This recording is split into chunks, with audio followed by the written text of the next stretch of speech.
anyone that reasonably has information that can be, that can provide evidence in this case is going to be deposed. I mean, That's Taylor Swift. You right, me lovers. How's it going? Welcome back to my YouTube channel. I have actually had a couple of people ask me, are you from Somerset? I'm actually from Devon, which is, if you don't live in England, Devon is like literally the next county over from Somerset. Anyway, moving past that, I'm really sorry. Blake Lively, bombardment. Some of you love it. Some people are just like, please, why do we have to talk about this? But I like to cover things when loads of new information comes out, just so I can do a long video and you guys can just grab a snack, coffee, whatever, and sit there and absorb what I'm saying. We have so much information. I have got note pages after note pages. I'm going to try and put everything into sections. So if you've already heard of something you want to skip about, please feel free to do that. It will not offend me whatsoever. First off, we have had the initial hearing. Michael and Brian, Michael being Blake Lively's lawyer, and then we also have Brian, who is Justin Baldoni's lawyer. They met for the initial hearing, so we're going to talk about that.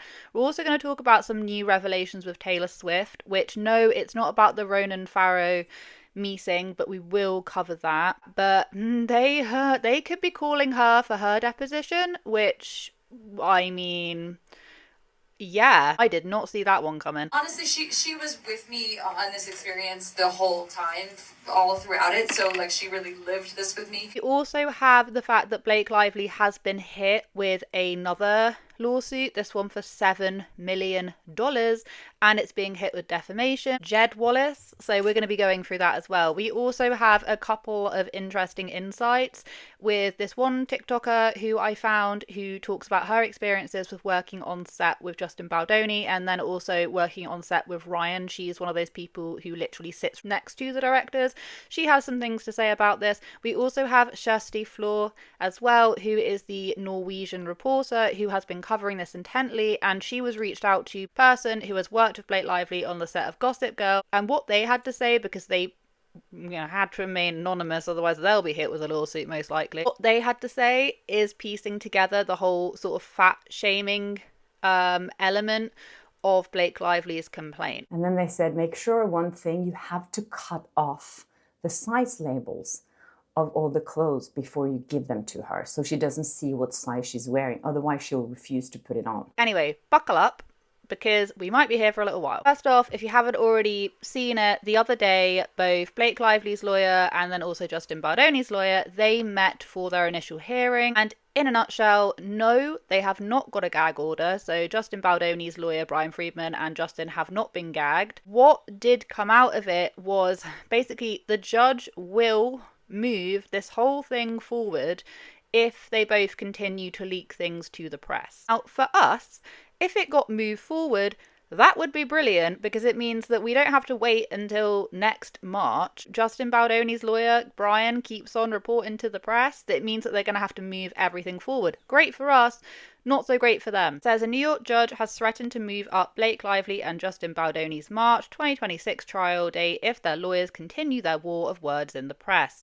Both Lively, Baldoni were absent from the nearly 2-hour pre-trial meeting. However, that didn't keep their legal representatives from accusing one another of verbally attacking each other's clients in the media. Blake Lively's lawyer said the case is supposed to be resolved here in court. It's not supposed to be resolved in the press. And he additionally accused Friedman of making inflammatory extrajudicial comments about Lively's character and motives in TV interviews. Friedman hit back, saying that they were basically trying to impose a gag order so that he would no longer be able to talk to the press. Did that stop Brian Friedman from talking to the press?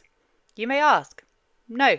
No, it did not. I've only recently come across this, so I'm assuming that he did this interview, this video chat interview, after the initial hearing. And in this interview, he turns around and he says that he can and will, if he wants to, call Taylor Swift up for her deposition purely on the basis the whole infamous Dragons meetup and questioning her involvement in all of this. Depose Blake Lively, Ryan Reynolds, Taylor Swift. Who else? Well, I don't know that we're going to depose Taylor Swift or not. Really?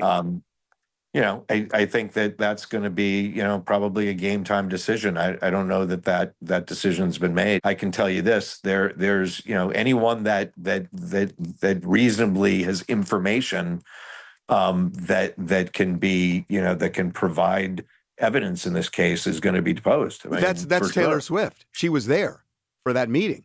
He's not going She- to answer that question. Let me try, Mark. Jeez. He's not going to answer that question. She was there for that meeting. Okay, well, I'm a lawyer. I know what that means. and that's why I'm just thinking, even when you take Blake and Ryan out of it in terms of how they personally feel about it all. I mean, to say that we're going to put Taylor Swift in the middle of this whole thing, I think they are going to do everything they can to avoid going to court, because the last thing they want is to have their friend, the biggest star in the world now, sitting on a stand being grilled by Brian Friedman. Of course, news articles are all over this. The news articles are basically saying they're going to call her for her deposition, etc., etc.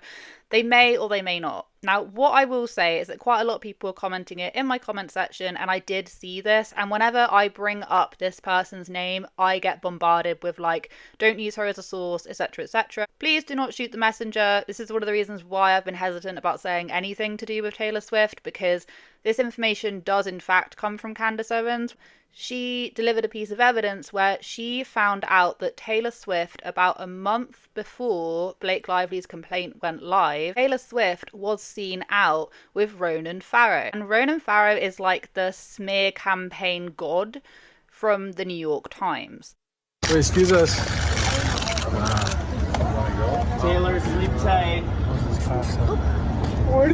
And what she was saying was that it is true that Taylor Swift has a hell of a lot more star power, celebrity power than Blake Lively could even imagine, right? Not in the same caliber, not even slightly. We can all understand this. So it could be highly likely that Taylor Swift was in fact meeting with him for dinner to discuss what was going on in the New York Times. And now, because we've already seen that the New York Times had started working on this article as early as October, this does make a hell of a lot of sense now that we're all piecing it together. So do I think that Taylor Swift is involved in this? She very well could be. Also saw this other interview where they were doing the press tour for It Ends With Us, and Blake Lively was saying that, Taylor Swift, she's had a lot of creative input and she doesn't really do anything without Taylor. And then goes on to say that Blake, she will not take no for an answer. Was it exciting? Did you have to make some calls? There were a lot of calls made for a lot of songs in this movie. Honestly, this movie, I think that when you see it, it feels like a big, beautiful summer movie, but we didn't have any budget. So there were a lot of favors and a lot of begging. Your knees for Taylor? And I mean, honestly, she was with me on this experience the whole time, all throughout it. So she really lived this with me. Yeah, she was, she's a person who shows up for you, and I'm so grateful to have that love and that support. But yeah, there were other people too that I had to call and beg, and people that said no. But I don't know what that means. So if somebody has a dictionary, I would love to find the definition of that. It's so confusing to me. No, we just begged to get a lot of the songs in the movie, songs that we couldn't afford. But people, I was just like, please see the movie. It's just, I think you'll want to be a part of it, because we all just want to connect with people. We're all storytellers, and so yeah, really proud of the soundtrack in this movie. All I'm saying is that if you're filing a complaint, and you're alleging all this stuff, and you're alleging smear campaigns, and you're trying to paint a picture of Justin Baldoni being this really mean, malicious person. The amount of interviews now coming out from the press junket of her saying stuff like that, I don't take no for an answer. When she turned around and she said she literally stole the movie and got on a flight to go to the book Bonanza, and Wayfarer Studios was like, don't do that, it's not finished, you can show 20 minutes. She said this. To be honest, what really happened is we were like, we're going to show the movie, and the studio was like, no, you're going to show 20 minutes. So we're like, no, we're going to show the movie. And they're like, it's not done. And I was like, they don't fucking care. This is a huge honor this early, They so didn't really have we an want option. it to go I literally well. brought the movie with me on the airplane. I have a folder with like a disk, like a hard drive. We may have already talked about this in my previous video, but I'm just saying, you start piecing these things together, and it's like, why would you say this? Her filing and this going so public, people are going to comb through all of these interviews, and it's not painting the way that she's acting, you know, towards not taking no for an answer and, you know, stealing things and running. Nothing about this looks good. And I'll be completely honest, I have always had a slight bee in my bonnet about T Swift. I've always called her the capitalist queen.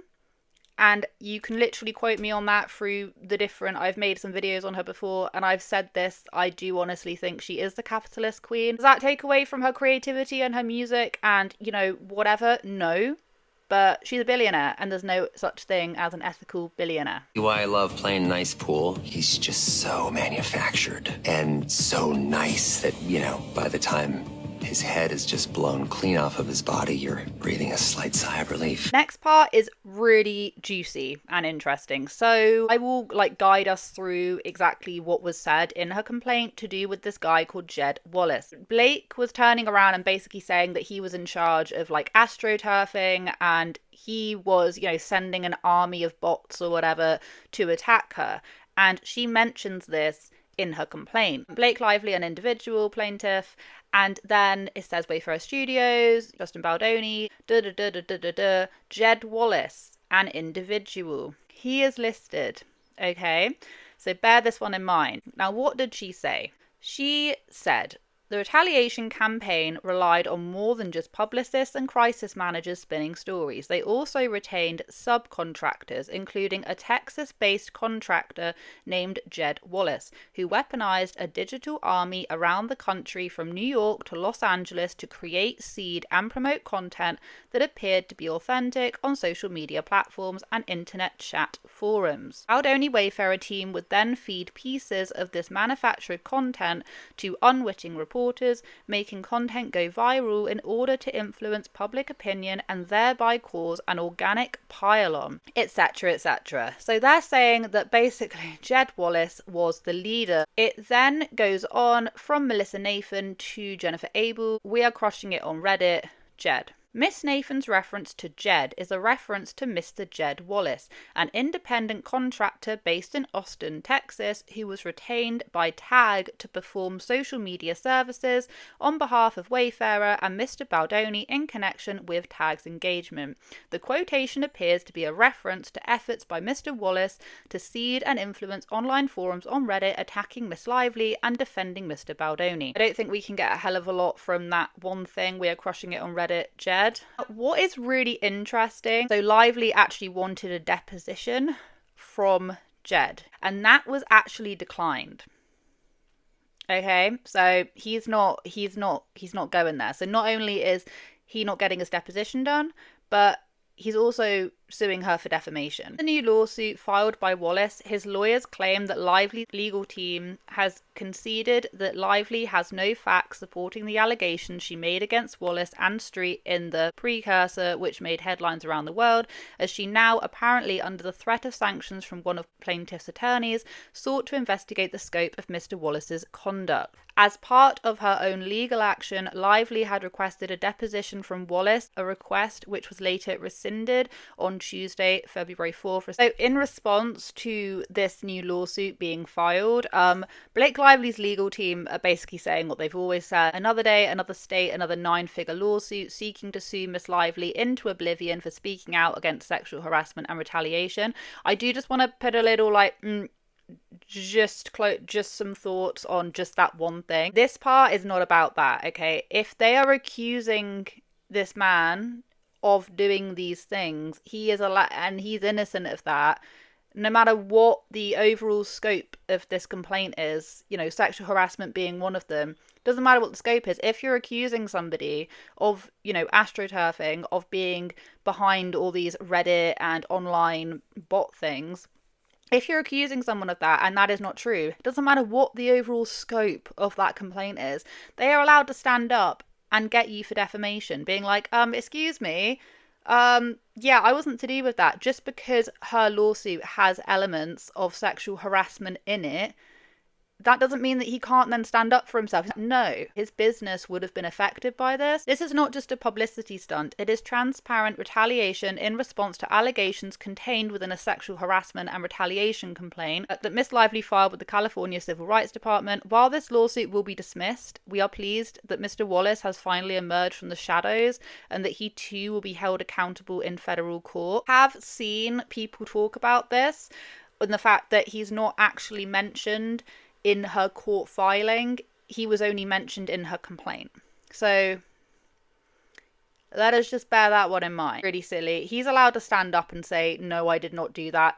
Doesn't matter what the scope is of what she's talking about. Does this make any sense? Like, I'm finding myself getting a little bit irritated here because it's just the same thing. Every single time someone fights back, it's like, oh, you know, this is just another situation where people are batting her down for coming out about the sexual harassment that she endured, when really what we're talking about right here, somebody just trying to defend themselves, it's come at a cost of his own business. Shall see how that one goes.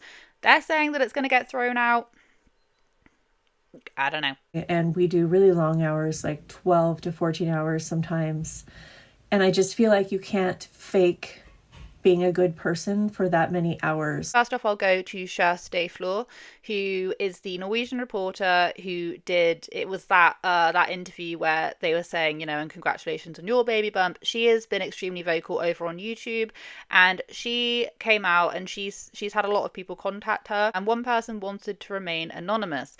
And what they had to say puts a lot of things into perspective. This person said that they would ask her team for what size she was, and they would say, oh, she's a size 0, which then, you know, allegedly she wasn't. This is when she was doing Gossip Girl. Size 0 is like, you know, it's tiny. And it's no tea, no shade. It's just that was not her size. And it got to a point where her team would be like, no, she's not wearing it unless it's a size 0. So the costume and outfit people were forced to literally cut out the tags in the dresses so that she wouldn't know that it wasn't a size 0, because they needed her to wear stuff. He spoke for almost an hour and he told me a lot of stuff that he has experienced working in the industry. So he's been on the fashion side of things. He worked as a fashion editor at some of the biggest fashion magazines and lifestyle magazines here in the US. He said that I can't go public, but he was happy for me to share the story with you guys. So this happened during season 2 of Gossip Girl, and he was shooting a cover with Blake Lively. He told me about this shoot, and of course he was in charge of the fashion on the cover. So he went on and, you know, started looking for outfits for Blake Lively to wear. And he reached out to her reps, and they said that she was a size 0, 25 waist, which is tiny. He wanted to make sure that he got all the right sizes, so he reached out to the wardrobe department at Gossip Girl. And they were like, no, she's not a size 0 or 25 waist, she's a 28 waist. And then they said, make sure one thing, you have to cut off the size labels of all the clothes before you give them to her, so she doesn't see what size she's wearing. Otherwise, she'll refuse to put it on. Now, Kjersti Flor does mention a really good point. You know, she does go on and she says, well, is that maybe to do with why she took over wardrobe? Because if we look at what she's wearing, and she chose to wear it, a lot of layers. Maybe that was just to do with the character.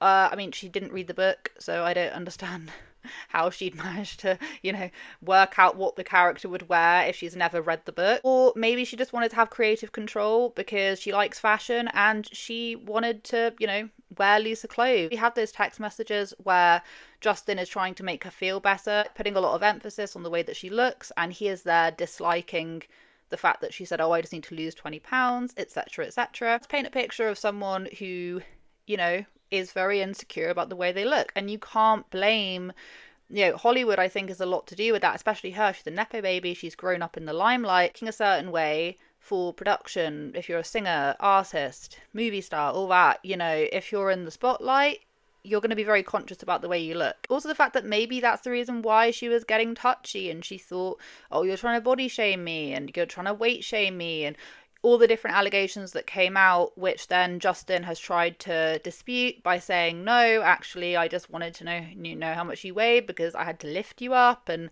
her saying, well, that's not even in the script, and then him showing the script, and it's very much just a to and fro. But if what Chasse des Fleurs' source is saying is correct, I would hope, she is a journalist, would have done her due diligence to make sure that this person is credible and this person has done and worked with who they say they have. She was within the Hollywood scene, she would know, hopefully she would take credible sources. It would make perfect sense. Also a TikToker who is a lot lesser known, she's called Alicia Van de Godin, Canadian. This says that she's a script supervisor, film pro, songwriter, etc. She was one of those people that would literally sit next to the director, next to producers, and all of this. And she has worked with Justin Baldoni. She's worked with him for long hours, between 10, 12, 14-hour shifts. And she says that she doesn't believe that somebody can fake being a good person for that length of time. When they were working on things, she would have been doing the stuff with him, and this is what she had to say. At first I took a very neutral stance. I was commenting more on film industry standards across the board because there seemed to be a lot of misconstrued information about how a film set runs and how production runs. I just wanted to share my knowledge because it kind of hurt my brain, to be honest, when it was really clear to me that they didn't know what they were talking about, but so many conclusions had been drawn up, and so that's why I started talking about it. And originally I wanted to stay neutral across the board. I didn't want to listen to either side. I just wanted to answer specifically industry questions. Right off the top, had a slight inkling to be over on Justin's side, and that's weird for me to say because I've experienced harassment on film sets, and I would think that I would be with the woman in the situation. I've worked with Justin. Technically I worked with Ryan, but Blake was always there. I was not impressed with her as a person, whereas Justin was across the board the same guy every day, and we do really long hours, 12 to 14 hours sometimes. And I just feel like you can't fake being a good person for that many hours, for that duration of time. Where I stand now, I'm really shocked, to be honest, at the manipulation that I've seen come from Blake Lively's side.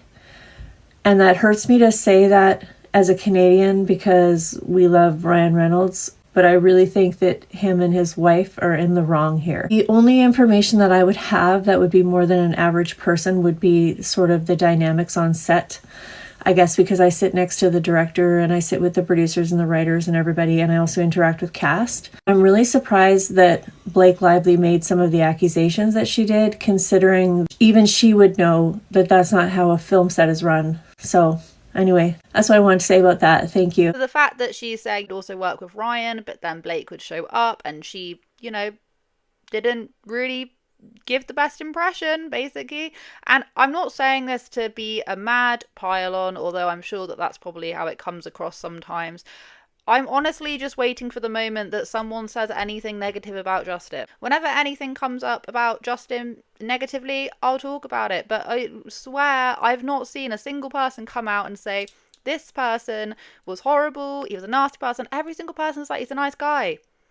And, at some point, how can someone fake being a good guy for that long? It's not just with Alicia, it's with loads of other people who have come out and said, I've worked with him, I've worked alongside him, I did this project, he was there, and he was really nice. No one can fake that. I don't believe someone can fake that. You would have to be a real psychopath to be doing that, and that just is not my impression. There is plenty of people that have come out and said what a B Blake is to work with. Also not entirely sure what Brian Friedman's game plan is, because if the judge is saying that if you guys continue to talk to the media, we're going to have to push this forward. Maybe Brian feels, is ultra confident. Maybe he does actually want this whole thing pushed forward because A, it would look good to the public, because if you're leaving it till next March, people are going to grow a little bit bored of this whole saga. If it then stops and then starts up again, are you still going to have people as interested? It's true, you have to try and sway public opinion, because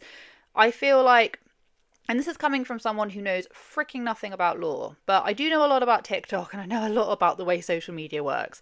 And, you know, in today's age, having a good online public opinion is everything, especially if you work in the movie industry, because the way of information getting out nowadays is via TikTok and Instagram, mostly TikTok, and you know, and YouTube and all of that kind of stuff. If someone is doing a big movie and public opinion is not great on the director, you know, word's going to get out to go, do not watch this film. It will ruin their sales, it will ruin things.